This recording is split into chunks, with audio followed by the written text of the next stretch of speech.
Students and viewers, myself Dr. Shiv Harsh Singh, and today I have come before you with a lecture on structural functional analysis of the political process or structural functional approach to the study of comparative politics.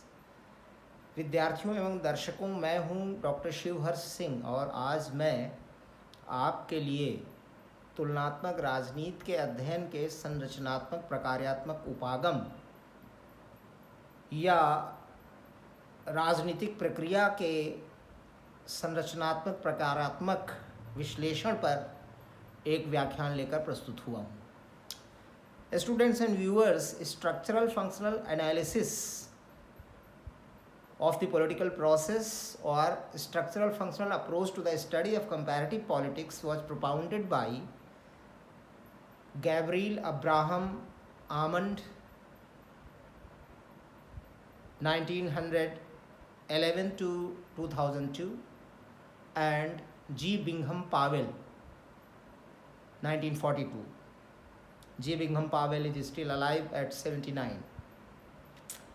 Students and viewers, this structural functional approach to the study of comparative politics is based on input-output model of political process or input-output analysis of political process as propounded by David Easton. In fact, G. A. Almond and G. Bingham Powell have refined and expanded the input-output analysis of the political process as forwarded by David Easton. विद्यार्थियों एवं दर्शकों, तुलनात्मक राजनीति के अध्ययन का संरचनात्मक प्रकार्यात्मक उपागम या कह लीजिए राजनीति के अध्ययन के संरचनात्मक प्रकार्यात्मक उपागम या राजनीतिक प्रक्रिया के संरचनात्मक प्रकार्यात्मक विश्लेषण का प्रतिपादन दो अमेरिकी political scientists Gabriel Abraham almond और जी बिंघम पावेल ने किया है। जी ए आमंड और जी बिंघम पावेल ने अपने संरचनात्मक प्रकार्यात्मक विश्लेषण को प्रस्तुत करने के लिए डेविड ईस्टन के राजनीतिक प्रक्रिया के आगत निर्गत मॉडल या निवेश निर्गत मॉडल को आधार बनाया है और इसी निवेश निर्गत मॉडल को आमंड और पावेल ने और अधिक विस्तारित किया है तथा इसकी कमियों को दूर किया है और इसको और अधिक स्वीकार्य बनाया है। So students and viewers, this structural functional analysis of the political process or structural functional approach to the study of comparative politics is based on input-output model of David Easton. And students and viewers, this approach is based on two concepts. One is structure and the other is function. The concept of structure and function is basic to understand the structural functional analysis of the political process of any country. Students and viewers, this structural functional analysis of the political process is also a general theory to understand political process of any country of the world. Students and viewers, first of all, we have to define these two basic concepts, structure and function, on which this structural functional approach is based. Students and viewers, first of all, we will define function. Functions are those observable consequences which help in adaptation and adjustment of the political system and thereby maintain its equilibrium. विद्यार्थियों एवं दर्शकों, प्रकार्य उन पर्यवेक्षणीय परिणामों को कहा जाता है जो राजनीतिक व्यवस्था के अनुकूलन और समायोजन में सहायता करते हैं और इसके द्वारा राजनीतिक व्यवस्था के संतुलन को बनाए रखते हैं।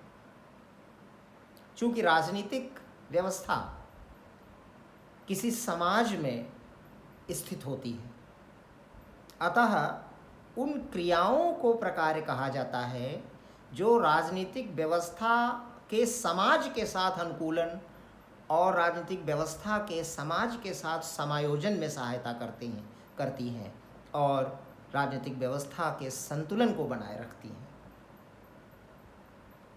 Students and viewers, I repeat, functions are those observable consequences which help in the adaptation and adjustment of the political system and thereby maintain its equilibrium. Now, all the activities of a structure or institution or political system cannot be called functions. विद्यार्थियों एवं दर्शकों, हर किसी प्रकार की क्रिया को any type of process cannot be dubbed as a function of the political system. केवल उन्हीं क्रियाओं को प्रकार्य कहा जाता है जिनमें निम्न 3 विशेषताएं हों। नंबर 1, क्रिया राजनीतिक व्यवस्था की अनुरक्षक हो या राजनीतिक व्यवस्था को बनाए रखने वाली हो। नंबर 2, क्रिया राजनीतिक व्यवस्था को विकसित करने वाली हो। नंबर 3, क्रिया प्रतिमानित हो, अर्थात वह नियमित रूप से बार बार घटित होने वाली हो। जिन क्रियाओं में या राजनीतिक व्यवस्था के भीतर संपादित होने वाली, संपन्न होने वाली जिन क्रियाओं में ये 3 विशेषताएं होती हैं, उन्हें ही प्रकार्य कहा जाता है। और प्रकार्य की यह परिभाषा अमेरिकी सोशियोलॉजिस्ट R.K. मर्टन ने दी है। मर्टन ने फंक्शंस के साथ साथ डिसफंक्शन और नॉन फंक्शन की अवधारणा भी प्रस्तुत की है। विद्यार्थियों एवं दर्शकों, हमारे लिए यहाँ पर डिसफंक्शन DYSFUNCTION डिसफंक्शन की अवधारणा भी फंक्शन की अवधारणा को स्पष्ट करने के लिए जानना आवश्यक होगा। Dysfunctions are those processes going on inside the political system which reduce the adaptation and adjustment of a political system and which destroy the equilibrium of the political system. विकार्य राजनीतिक व्यवस्था के समाज के साथ अनुकूलन और समायोजन को कम करने वाली क्रियाएं होती हैं और विकार्य राजनीतिक व्यवस्था के संतुलन को नष्ट करने वाली क्रियाएं होती हैं। So students and viewers, after the concept of functions, let us concentrate on the concept of structures. सामान्य तौर पर राजनीतिक व्यवस्था के प्रकारों को निष्पादित करने वाली व्यवस्थाओं को ही संरचनाएं कहा जाता है या राजनीतिक व्यवस्था के प्रकारों का निष्पादन करने वाली जो व्यवस्था है उसी को संरचना कहते हैं। Structures are ordered relationships which execute the functions of a political system. राजनीतिक व्यवस्था के प्रकारों के निष्पादन की व्यवस्था को ही संरचना कहा जाता है। विद्यार्थियों एवं दर्शकों, मैं यहाँ पर एक स्पष्टीकरण देना चाहूँगा कि संरचना शब्द से जो आमतौर पर हम समझते हैं वह अर्थ संरचना शब्द का यहाँ नहीं है। संरचना को हम किसी इमारत, किसी बिल्डिंग, किसी पुल, किसी कार, किसी भी धरती पर बनी हुई संरचना या किसी अन्य प्रकार की वस्तु की संरचना, इस अर्थ में प्रायः संरचना को समझते हैं। लेकिन समाजशास्त्र एवं राजनीति शास्त्र में संरचना का अर्थ इससे भिन्न है। उदाहरण के तौर पर किसी विद्यालय में जो ऑर्डर्ड रिलेशनशिप्स पाई जाती हैं कि विद्यालय का प्रशासनिक जो डिपार्टमेंट है, विद्यालय का जो प्रशासनिक विभाग है, वह विद्यालय को खोलता है, विद्यालय के ऑफिस को खोलता है, क्लासरूम्स को खोलता है और वह माहौल बनाता है कि उसमें कक्षाएं चल सकें। फिर विद्यार्थी आते हैं, कक्षाओं में बैठते हैं और शिक्षक आते हैं और विद्यार्थियों को पढ़ाते हैं और यह क्रिया सतत रूप से प्रतिमानित होती रहती है, बार बार संपादित होती रहती है। तो ये ऑर्डर्ड रिलेशनशिप्स किसी विद्यालय के प्रशासनिक विभाग द्वारा विद्यालय को खोलना, उन व्यवस्थाओं को देखना, उन्हें विद्यार्थियों की कक्षाएं खोलना, विद्यार्थियों को वहाँ बैठाना, अनुशासन बनाना, शिक्षकों का क्लासरूम्स में और पढ़ाने के लिए कक्षाओं में जाना और शिक्षण कार्य का संपादित होना और इस कार्य का बार बार होना, प्रतिमानित होना नियमित रूप से, ये ऑर्डर्ड रिलेशनशिप्स, ये संरचना कहलाती है। इसी प्रकार से किसी कोर्ट की, किसी न्यायालय की बिल्डिंग को संरचना नहीं कहते। यहाँ पर न्यायालय के भीतर जो ऑर्डर्ड रिलेशनशिप्स पाई जाती हैं, जो न्यायालय के प्रकारों को संपादित करती हैं, जैसे कि मुवक्किल आते हैं, एडवोकेट्स आते हैं, वकील आते हैं, जजेस आते हैं और वहाँ का प्रशासनिक विभाग जो है ये सारी व्यवस्थाएं देखता है और बार बार जो है मुवक्किल आते हैं, उनके केसेस सुने जाते हैं, वकील लोग जिरह करते हैं, बहस करते हैं और जजेस या न्यायाधीश फैसले देते हैं और ये कार्य प्रतिमानित होता है, बार बार संपादित होता रहता है, संपन्न होता रहता है। तो ये संरचना है। लोकसभा के भीतर, राज्यसभा के भीतर डिस्कशंस होते हैं, विधेयक पढ़े जाते हैं, उन पर वोटिंग होती है और फिर विधेयक पारित किए जाते हैं, उन्हें राष्ट्रपति के पास हस्ताक्षर के लिए भेजा जाता है। ये जो क्रिया बार बार होती रहती, यह संरचना है, न कि लोकसभा और राज्यसभा की इमारत। सो स्टूडेंट्स एंड व्यूअर्स, ये संरचना और प्रकार की अवधारणा स्पष्ट होने के बाद अब हम आगे बढ़ सकते हैं और G.A. आमंड और G. बिंघम पावेल द्वारा प्रतिपादित संरचनात्मक प्रकार्यात्मक उपागम की व्याख्या कर सकते हैं। जैसा कि मैंने पहले ही बताया कि G.A. आमंड और G. बिंघम पावेल द्वारा प्रस्तुत जो राजनीतिक प्रक्रिया का संरचनात्मक प्रकार्यात्मक विश्लेषण है, यह डेविड ईस्टन के ही निवेश निर्गत मॉडल को आधार बनाकर प्रस्तुत किया गया है और इसका विस्तारीकरण है। In fact, G.A. Almond and Bingham Powell's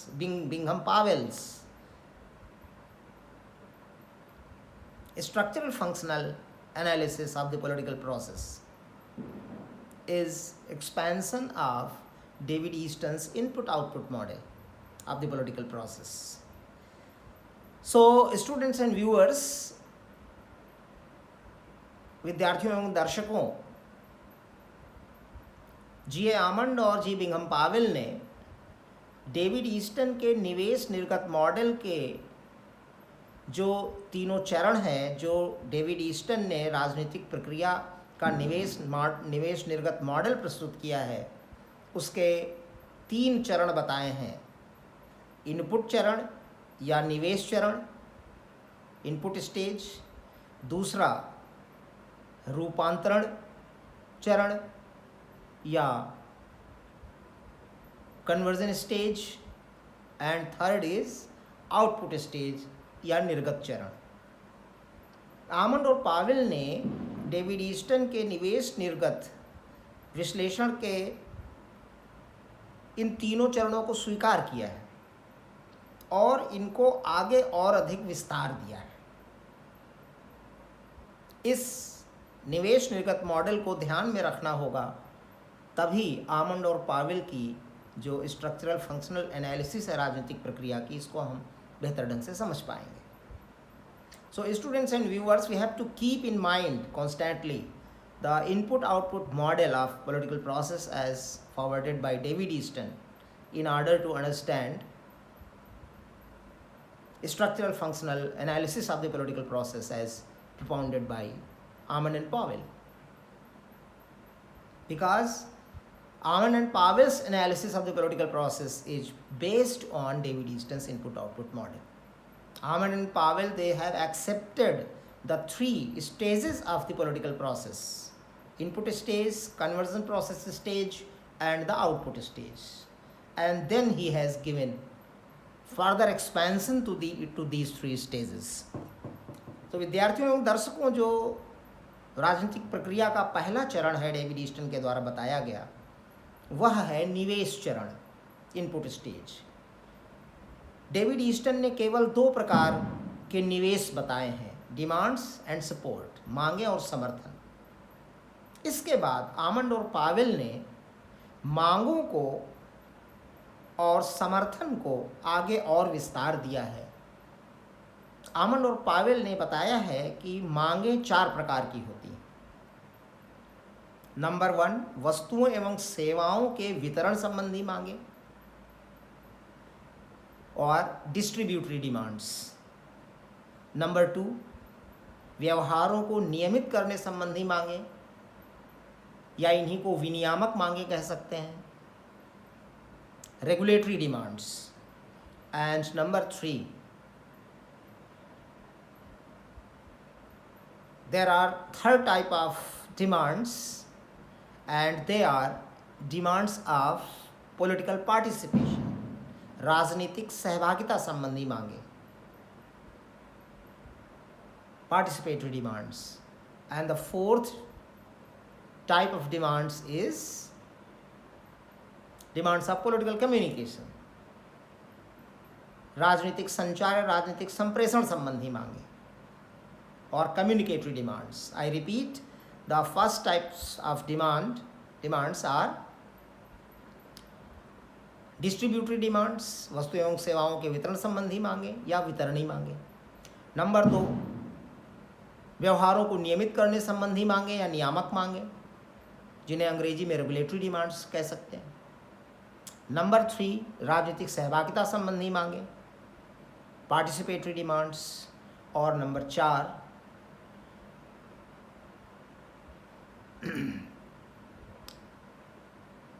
राजनीतिक संचार या राजनीतिक संप्रेषण संबंधी मांगे, कम्युनिकेटरी डिमांड्स।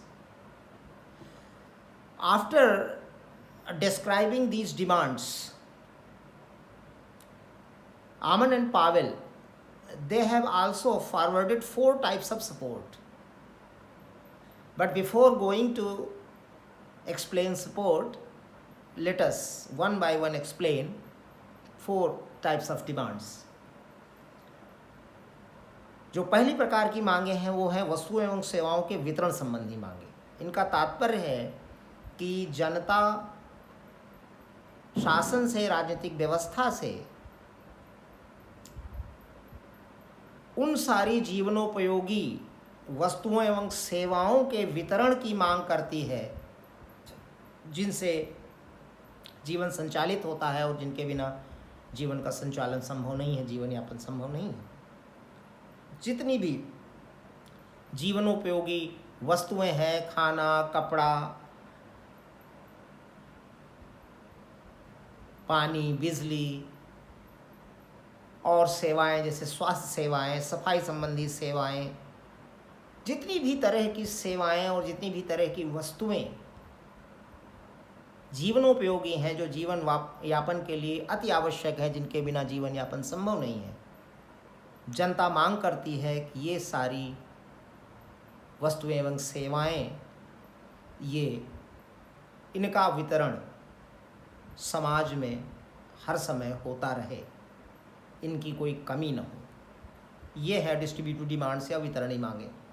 जो दूसरे प्रकार की मांगे हैं वे हैं व्यवहारों को नियमित करने संबंधी मांगे या विनियामक मांगे, रेगुलेटरी डिमांड्स। जनता शासन से, राजनीतिक व्यवस्था से सभी तरह के अपराधों को, सभी तरह के भ्रष्टाचार को, आतंकवाद को, अर्थात हर गलत तरह का व्यवहार जो कि समाज में लोग करते हैं, उस व्यवहार को विनियमित करने या रेगुलेट करने संबंधी मांगे भी करती है जनता राजनीतिक व्यवस्था से। जनता चाहती है कि समाज में भ्रष्टाचार को फाइट करने वाले कानून सरकार बनाए। जनता चाहती है कि सब प्रकार के अपराधों को फाइट करने वाले, उनसे लड़ने वाले कानून सरकार बनाए। जनता चाहती है कि आतंकवाद न हो। तो भ्रष्टाचार, अपराध, सभी प्रकार के अपराध और सभी प्रकार का आतंकवाद, इनको नियंत्रित करने वाली मांगें भी जनता उठाती है और शासन के समक्ष रखती है। इन्हीं को विनियामक मांगे कहा जाता है, रेगुलेटरी डिमांड्स कहा जाता है, क्योंकि जब जनता अनियमित व्यवहार करती है और अनलॉफुल व्यवहार करती है, अनैतिक व्यवहार करती है, अनरूली बिहेवियर करती है, तभी भ्रष्टाचार होता है, तभी अपराध होते हैं समाज में और तभी आतंकवाद जैसी घटनाएं होती हैं। तो जब जनता शासन से, राजनीतिक व्यवस्था से अपराधों को, भ्रष्टाचार को, आतंकवाद जैसी चीज़ों को नियंत्रित करने, इन पर लगाम लगाने की मांग करती है, तो इन्हीं मांगों को विनियामक मांगे या रेगुलेटरी डिमांड्स कहते हैं। इसके बाद पार्टिसिपेटरी डिमांड्स, राजनीतिक सहभागिता संबंधी मांगे। जनता चाहती है कि वह राजनीतिक व्यवस्था में, राजनीतिक प्रक्रिया में पार्टिसिपेट करे, सहभागिता करे। वर्तमान समय में तो भारत में प्रजातंत्र है और खूब राजनीतिक सहभागिता संबंधी छूट है जनता को, लेकिन अंग्रेज़ों के समय हम जानते हैं कि हमें वोट देने का अधिकार नहीं था। बाद में धीरे धीरे अधिकार मिले और पहले उन लोगों को मिले जो कुछ खास स्तर की संपत्ति रखते थे, सबको यूनिवर्सल एडल्ट फ्रेंचाइज नहीं था, तो सब धीरे धीरे उपलब्ध हुआ है हमें। अभी भी तमाम सारे ऐसे डिक्टेटोरियल कंट्रीज हैं जहाँ प्रजातंत्र नहीं है और राजनीतिक सहभागिता जनता नहीं कर पाती। मत देना, राजनीतिक पदों के लिए खड़े होना, अपना कैंडिडेचर, अपनी उम्मीदवारी प्रस्तुत करना और शासन की नीतियों को, कानूनों को, निर्णयों को, उनकी आलोचना करना, क्रिटिसाइज करना, यही राजनीतिक सहभागिता है। तो जनता राजनीतिक प्रक्रिया में सहभागिता संबंधी मांगे भी उठाती है। ये तीसरे प्रकार की मांगे हैं। और चौथी प्रकार की जो मांगे हैं वे हैं डिमांड्स ऑफ पॉलिटिकल कम्युनिकेशन।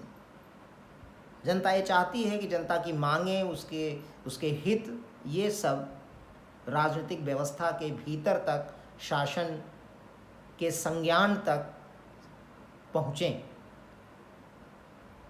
प्राय डिक्टेटोरियल कंट्रीज़ में फ्री प्रेस नहीं होता, फ्री सोशल मीडिया नहीं होता और जनता की मांगें पहुँच नहीं पाती हैं शासन तक, शासकों तक। तो प्रायः राजनीतिक संप्रेषण या पॉलिटिकल कम्युनिकेशन, राजनीतिक संचार संबंधी मांगे भी तमाम देशों में उठती हैं। हमारे यहाँ भी अंग्रेज़ों के टाइम तमाम सारा प्रतिबंध था प्रेस पर, और ख़ास करके वर्नैकुलर प्रेस पर, देसी प्रेस पर, देसी समाचार पत्रों पर। तो जनता मांगे उठाती है कि उसकी बातें, उसके हित ये शासन तक, राजनीतिक व्यवस्था तक कम्युनिकेट हों। तो जनता की मांगों और हितों को राजनीतिक व्यवस्था तक संप्रेषित करने वाली व्यवस्थाओं की मांग भी जनता करती है। So students and viewers, after these 4 types of demands, Aman and Pavel have told 4 types of support as well. Number 1 is द्रव्यात्मक समर्थन, material support. Number 2 is participatory support, अर्थात सहभागिता समर्थन, support of political participation. और Number 3 is आज्ञाकारिता समर्थन, support of obedience. And Number 4 is श्रद्धात्मक समर्थन, deferential support. इसमें क्रम का कोई महत्व नहीं है। हम ये कह सकते हैं कि यहाँ पर ये देखने योग्य है कि पहला जो समर्थन है वो मटेरियल सपोर्ट या द्रव्यात्मक समर्थन, और जो दूसरा है उसको हम कह सकते हैं वो विनियामक मांगों से संबंधित है, वह है सपोर्ट ऑफ ओबीडियंस, अर्थात आज्ञाकारिता समर्थन। और तीसरे नंबर पर हम रख सकते हैं कि पार्टिसिपेटरी सपोर्ट, राजनीतिक सहभागिता या सहभागिता समर्थन, और चौथा है श्रद्धात्मक समर्थन अर्थात डिफरेंशियल सपोर्ट, DEFERENTIAL। ये शब्द डिफरेंशियल है, डिफरेंस से इसका कुछ लेना देना नहीं है। डिफरेंशियल मीन्स श्रद्धात्मक समर्थन। यहाँ पर हम ये देखते हैं कि ये दो प्रकार का जो समर्थन है, पहले दो प्रकार का, वो जब जनता अपने सारे करों का भुगतान, सभी प्रकार के करों की अदायगी नियमानुसार ईमानदारी से करती है तो सरकार को द्रव्यात्मक समर्थन मिलता है। When the people pay all types of taxes levied on them sincerely in time, then they give material support to the government, to the political system. जिस प्रकार से हर सपोर्ट दो प्रकार का होता है, positive support and negative support, सकारात्मक समर्थन और निषेधात्मक या नकारात्मक समर्थन। जब जनता अपने सारे प्रकार के कर, सेल्स टैक्स हो, इनकम टैक्स हो, इनडायरेक्ट टैक्सेस हो, डायरेक्ट टैक्सेस हो, GST हो, जितने भी शुल्क सरकार लगाती है जनता पर, जितने भी कर लगाती है, जब जनता ईमानदारी के साथ इन करों की अदायगी करती है तब सरकार को सकारात्मक द्रव्यात्मक समर्थन मिलता है। और जब जनता कर की चोरी करती है, अपने कर समय पर नहीं देती, तो इससे नकारात्मक समर्थन शासन व्यवस्था के लिए, राजनीतिक व्यवस्था के लिए नकारात्मक समर्थन उत्पन्न होता है। दूसरा जो समर्थन है वो है सपोर्ट ऑफ ओबीडियंस। जब शासन के बनाए नियमों और कानूनों को, नीतियों को, निर्णयों को, शासन के आदेशों को, निर्देशों को, शासन की विधियों का अनुपालन जनता नियम निष्ठता के साथ करती है तो राजनीतिक व्यवस्था को आज्ञाकारिता समर्थन प्राप्त होता है। When people obey all the commands, directions and the laws of the government, then political system gets positive support of obedience। और जब जनता शासन की नीतियों का, शासन के नियमों का, निर्देशों का, आदेशों का और विधियों का उल्लंघन करती है, इनका अनुपालन ठीक से नहीं करती, तब राजनीतिक व्यवस्था के लिए निषेधात्मक या नकारात्मक आज्ञाकारिता समर्थन उत्पन्न होता है। तीसरे प्रकार का समर्थन जो है वो पार्टिसिपेटरी सपोर्ट है। जब राजनीतिक प्रक्रिया में जनता भाग लेती है, अर्थात वह मतदान करती है नियम निष्ठता के साथ, जब मतदान की ज़रूरत होती है, जब चुनाव होते हैं, निर्वाचन होते हैं, और सरकार की नीतियों की आलोचना करती है, सक्रियता से भाग लेती है, सरकार की नीतियों को, नियमों को, कानूनों की आलोचना और समालोचना करने में जनता भाग लेती है। जब जनता के तमाम लोग राजनीतिक पदों के लिए अपनी उम्मीदवारी प्रस्तुत करते हैं तो ये सब शासन को सहभागिता समर्थन प्रदान करते हैं और इससे शासन को सहभागिता, सकारात्मक सहभागिता समर्थन प्राप्त होता है। क्योंकि हर प्रकार का समर्थन, पॉजिटिव सपोर्ट और नेगेटिव सपोर्ट होता है, दो प्रकार का।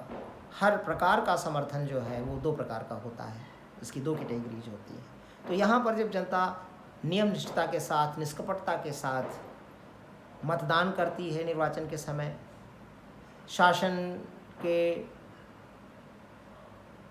राजनीतिक पदों के लिए अपनी उम्मीदवारी प्रस्तुत करते हैं, तमाम सारे लोग रुचि लेते हैं कि वे राजनीति में जाकर जनता की सेवा करने की इच्छा व्यक्त करते हैं और शासन की नीतियों को, नियमों को, कानूनों की आलोचना करते हैं, समालोचना करते हैं। अगर कानून अच्छे हैं तो उनकी प्रशंसा करते हैं, अगर नीतियाँ, निर्णय, आदेश, निर्देश, कानून खराब हैं, जनता के हित का विरोध करने वाले हैं, तो उनकी आलोचना करती है जनता। तो ये सब राजनीतिक सहभागिता का प्रतीक है।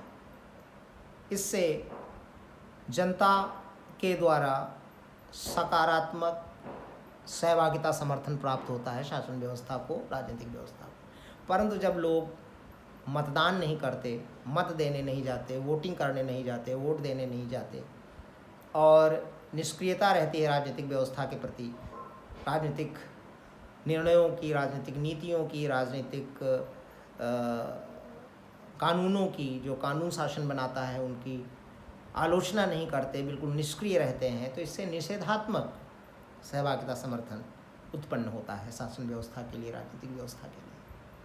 और जो चौथे प्रकार का समर्थन है वो है श्रद्धात्मक समर्थन। जब जनता के लोग, जो देश की राजनीतिक विचारधारा है, जैसे भारतवर्ष में प्रजातंत्र है, चीन में साम्यवाद या समाजवाद है, जब जनता के लोग जो ऑफिशियल आइडियोलॉजी है देश की उसका सम्मान करते हैं, उसके प्रति श्रद्धा रखते हैं, उसके अंतर्गत जो राजनीतिक पद सृजित हुए हैं, जैसे प्रधानमंत्री का पद, राष्ट्रपति का पद, न्यायालय, इन सब का सम्मान करते हैं, इनके प्रति श्रद्धा रखते हैं, राष्ट्रीय प्रतीकों का सम्मान करते हैं, उनके प्रति श्रद्धा रखते हैं, जैसे राष्ट्रीय गान, राष्ट्रीय ध्वज, और राष्ट्र के संविधान के प्रति श्रद्धा रखते हैं, उसका सम्मान करते हैं, तो राजनीतिक व्यवस्था को सकारात्मक श्रद्धात्मक समर्थन प्राप्त होता है।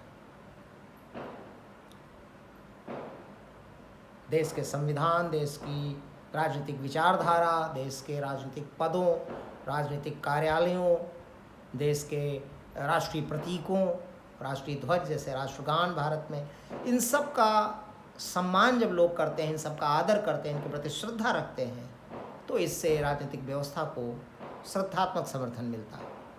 और जब लोग राष्ट्रीय प्रतीकों का उल्लंघन करते हैं, इनका अपमान करते हैं, राष्ट्रीय ध्वज का अपमान करते हैं, राष्ट्रगान का अपमान करते हैं, राष्ट्र की जो ऑफिशियल आइडियोलॉजी है, जो सरकारी या जो विचारधारा है, देश की रूलिंग आइडियोलॉजी है, जो शासकीय विचारधारा है, जैसे भारतवर्ष में प्रजातंत्र है, चीन में साम्यवाद है, इसके प्रति सम्मान नहीं रखते, इसका अनादर करते हैं, इसका अपमान करते हैं, राजनीतिक पदों का अपमान करते हैं, न्यायालयों का अपमान करते हैं, तो इससे राजनीतिक व्यवस्था के प्रति जनता का नकारात्मक समर्थन उत्पन्न होता है, नकारात्मक श्रद्धात्मक समर्थन उत्पन्न होता है।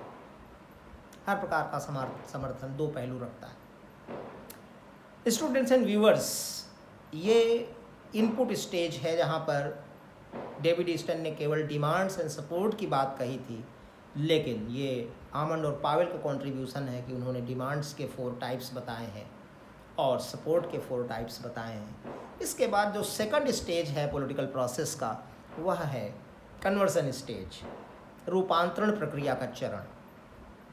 जब डेविड ईस्टन के निवेश निर्गत मॉडल को हम ध्यान में रखें, जनता की मांगें और समर्थन ये सब राजनीतिक दलों के माध्यम से राजनीतिक व्यवस्था के भीतर पहुंचता है, तब रूपांतरण प्रक्रिया प्रारंभ होती है। और रूपांतरण प्रक्रिया राजनीतिक दलों के कार्यों से ही प्रारंभ हो जाती है और बाद में शासन भी इसमें भाग लेता है। रूपांतरण प्रक्रिया के अंतर्गत आमंड और पावेल ने 6 प्रकार बताए हैं और इन 6 प्रकारों को 2 वर्गों में रखा है। प्रथम वर्ग है रूपांतरण प्रक्रिया का राजनीतिक प्रकार प्रवर्ग या कन्वर्सन एट पॉलिटिकल लेवल। इसके अंतर्गत आमंड और पावेल ने 3 कार्य बताए हैं, 3 प्रकार बताए हैं। और जो दूसरा वर्ग है रूपांतरण प्रक्रिया का शासकीय प्रकार प्रवर्ग, कन्वर्सन एट गवर्नमेंटल लेवल, इसके अंतर्गत आमंड और पावेल ने 3 प्रकार बताए हैं। तो कुल रूपांतरण प्रक्रिया के अंतर्गत 6 प्रकार होते हैं, जिन्हें 2 वर्गों में रखा गया है, 2 प्रवर्गों में रखा गया है, रूपांतरण प्रक्रिया का राजनीतिक प्रकार्य प्रवर्ग और दूसरा है रूपांतरण प्रक्रिया का शासकीय प्रकार्य प्रवर्ग। First is conversion at political level and second is conversion at governmental level. तो जो राजनीतिक स्तर पर रूपांतरण प्रक्रिया है या जो रूपांतरण प्रक्रिया का राजनीतिक प्रकार्य प्रवर्ग है, उसके अंतर्गत 3 प्रकार्य हैं। हित स्पष्टीकरण, इंटरेस्ट आर्टिकुलेशन। नंबर 2 हित समूहीकरण, interest aggregation. And number 3 political communication, राजनीतिक संचार। ये तीनों कार्य राजनीतिक दल करते हैं। जब राजनीतिक दल जनता के बीच में जाते हैं, जनता की मांगों को, जनता के हितों को सुनते हैं, सूंघते हैं, समझते हैं, पता लगाते हैं और स्वयं में स्पष्ट होते हैं कि जनता की क्या वास्तविक मांगें हैं, जनता के वास्तविक हित क्या हैं, तो इस प्रक्रिया को हित स्पष्टीकरण या इंटरेस्ट आर्टिकुलेशन कहते हैं। राजनीतिक स्तर पर जो कन्वर्सन होता है, यह कार्य, ये तीनों प्रकार राजनीतिक दल संपन्न करते हैं। जब राजनीतिक दल जनता के बीच में जाकर जनता की मांगों को सुनते हैं, समझते हैं और स्पष्ट हो जाते हैं स्वयं में कि ये हैं जनता की मांगें, ये हैं जनता के हित, तो इस प्रक्रिया को इंटरेस्ट आर्टिकुलेशन या हित स्पष्टीकरण कहते हैं। इसके बाद दूसरा कार्य जो राजनीतिक दल करते हैं वो है हित समूहीकरण। क्योंकि जनता की मांगों में बहुत विविधता होती है, जनता के विविध प्रकार के हित होते हैं, विविध प्रकार की मांगें होती हैं, तो राजनीतिक दल जनता के विभिन्न प्रकार की मांगों को अलग अलग समूहों में रखते हैं, उनको अलग अलग क्लासिफाई करते हैं। एक प्रकार की मांगे एक समूह में, एक क्लास में, दूसरे प्रकार की मांगे दूसरे क्लास में, दूसरे समूह में, तीसरे प्रकार की मांगे तीसरे क्लास में, तीसरे समूह में। यह प्रक्रिया हित समूहीकरण कहलाती है, इंटरेस्ट एग्रीगेशन कहलाती है। जब विविध मांगों को अलग अलग ढंग से अलग अलग समूहों में रखा जाता है, अलग अलग प्रकार की मांगों को, एक प्रकार की मांगों को एक समूह में, दूसरे प्रकार की मांगों को दूसरे समूह में, तीसरे प्रकार की मांगों को तीसरे समूह में, तो इस प्रक्रिया को कहते हैं हित समूहीकरण, इंटरेस्ट एग्रीगेशन। और जब यह समूहीकरण हो जाता है मांगों का, इसके पश्चात इन मांगों को राजनीतिक दल शासन तक पहुंचाते हैं। इसी को पॉलिटिकल कम्युनिकेशन कहा जाता है। Political parties communicate these demands to the government after aggregating these demands. राजनीतिक दल जब समूहीकृत मांगों को व्यवस्थित ढंग से मांगों को समूहीकृत करने के पश्चात शासन तक संप्रेषित करते हैं, तो इस कार्य को पॉलिटिकल कम्युनिकेशन कहा जाता है। तो ये 3 कार्य, interest articulation, interest aggregation and political communication, ये राजनीतिक दलों द्वारा किए जाते हैं। इसीलिए इनको रूपांतर प्रक्रिया का राजनीतिक प्रकार्य प्रवर्ग कहा गया है, इन 3 प्रकारों को। जब शासन तक जनता की मांगें संप्रेषित हो जाती हैं, संचारित हो जाती हैं, तब रूपांतरण प्रक्रिया का शासकीय प्रकार्य प्रवर्ग प्रारंभ होता है। इसके अंतर्गत भी 3 कार्य आते हैं। नियम निर्माण, रूल मेकिंग। नंबर 2 नियम प्रयुक्त, rule application. Number 3 rule adjudication, नियम अधिनिर्णय। ये तीनों कार्य शासन के 3 अंगों द्वारा किए जाते हैं। शासन और सरकार के 3 अंग होते हैं, लेजिस्लेचर, एग्जीक्यूटिव एंड जुडिशियरी। व्यवस्थापिका, कार्यपालिका और न्यायपालिका। रूल मेकिंग का कार्य, ये विशिष्ट शब्दावली है, ये सर्च फॉर इंटेलेक्चुअल ऑर्डर के अंतर्गत विशिष्ट शब्दावली जो गढ़ी गई है। तो लॉ मेकिंग की जगह रूल मेकिंग शब्द कंपैरेटिव पॉलिटिक्स में प्रयोग किया जाता है।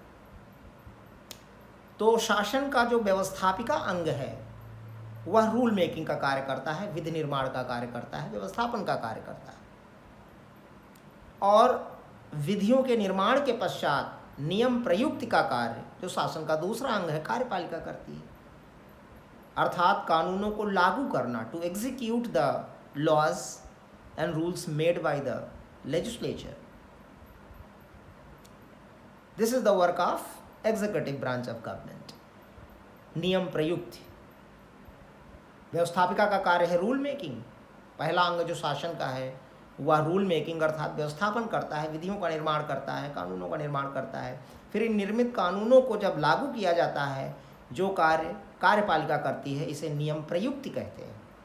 फिर इन कानूनों के लागू करने पर कुछ विवाद उठ खड़े हो सकते हैं, जो दो प्रकार के होते हैं। प्रोसीजरल मिस्टेक्स होती हैं जो एग्जीक्यूटिव के लोग हैं उनसे हो सकती हैं, वे सब इंसान हैं।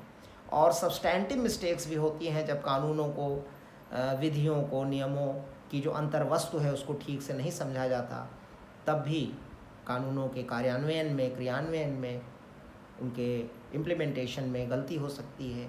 इस तरह से, और जनता जब इन कानूनों को ठीक से इनका अनुपालन नहीं करती है, इस तरीके से जो विवाद उठ खड़े होते हैं, इनका निपटारा जुडिशरी करती है, न्यायपालिका करती है, शासन का तीसरा अंग। इसे रूल एडजुडिकेशन या नियम अधिनिर्णय कहते हैं। जब ये तीनों कार्य संपन्न हो जाते हैं, तब जनता में जो जनता की मांगे हैं उनको जनता में लागू कर दिया जाता है, कन्वर्सन करके उनका, अर्थात आउटपुट की स्टेज आती है। कन्वर्सन प्रोसेस का मतलब है जनता की मांगों के अनुरूप शासन ने रूल मेकिंग की, फिर रूल एप्लीकेशन किया, और जो विवाद खड़े हुए उनका अधिनिर्णय कर दिया। आधिकारिक स्तर पर न्यायालयों ने उनका निर्णय कर दिया, विवादों का निपटारा कर दिया। तो ये कार्य अब पूरा हो गया। जब मांगे कन्वर्ट हो गई तो रूपांतरण प्रक्रिया का कार्य समाप्त हो गया। अब जो तीसरा चरण डेविड ईस्टन ने बताया है वह है निर्गत का चरण। निर्गत के अंतर्गत डेविड ईस्टन ने 3 निर्गतों की बात खास करके कही है, डिसीजंस, लॉज एंड पॉलिसीज, निर्णय, विधियां एवं नीतियां। यहाँ पर आमंड और पावेल ने 4 प्रकार के निर्गतों की बात की है, अर्थात और एक्सपैंड किया है उन्होंने डेविड ईस्टन के एनालिसिस को। ये 4 प्रकार के जो निर्गत हैं, उसमें नंबर 1 है जो डिस्ट्रीब्यूटरी आउटपुट, वितरणी निर्गत। हिंदी में वितरणी निर्गत और अंग्रेजी में डिस्ट्रीब्यूटरी आउटपुट। और नंबर 2 विनियामक निर्गत, रेगुलेटरी आउटपुट। और नंबर 3 निकासनीय निर्गत, एक्सट्रैक्टिव आउटपुट। और नंबर 4 प्रतीकात्मक निर्गत, सिंबॉलिक आउटपुट। विद्यार्थियों, दर्शकों, यहाँ पर ध्यान देने योग्य है कि 2 निर्गत आप गौर करिए मांगों से संबंधित है। जैसे कि जो वितरणी मांगे भी थीं, वस्तुओं एवं सेवाओं के वितरण संबंधी मांगे, उससे संबंधित है वितरणी निर्गत, डिस्ट्रीब्यूटिव आउटपुट और डिस्ट्रीब्यूटरी आउटपुट। और जो दूसरी मांग एक और थी, व्यवहारों के नियमित करने संबंधी मांगे या विनियामक मांगे, रेगुलेटरी डिमांड्स, उनसे संबंधित है रेगुलेटरी आउटपुट, विनियामक निर्गत। और 2 अन्य जो निर्गत हैं वो समर्थन से संबंधित है। द्रव्यात्मक समर्थन से संबंधित है एक्सट्रैक्टिव आउटपुट, निकासनीय निर्गत। और जो श्रद्धात्मक समर्थन है उससे संबंधित है सिंबॉलिक आउटपुट, प्रतीकात्मक निर्गत। Now students and viewers, let us explain a little all these four outputs. जो पहला आउटपुट है वह है डिस्ट्रीब्यूटरी आउटपुट। तो शासन की वे नीतियां, वे निर्णय, वे कानून जिनका संबंध समाज में वस्तुओं के और सेवाओं के वितरण से होता है, उन्हें वितरणी निर्गत या डिस्ट्रीब्यूटरी आउटपुट कहते हैं। शासन द्वारा निर्मित वे कानून, वे नीतियाँ, कार्यपालिका द्वारा लिए गए वे निर्णय जिनका संबंध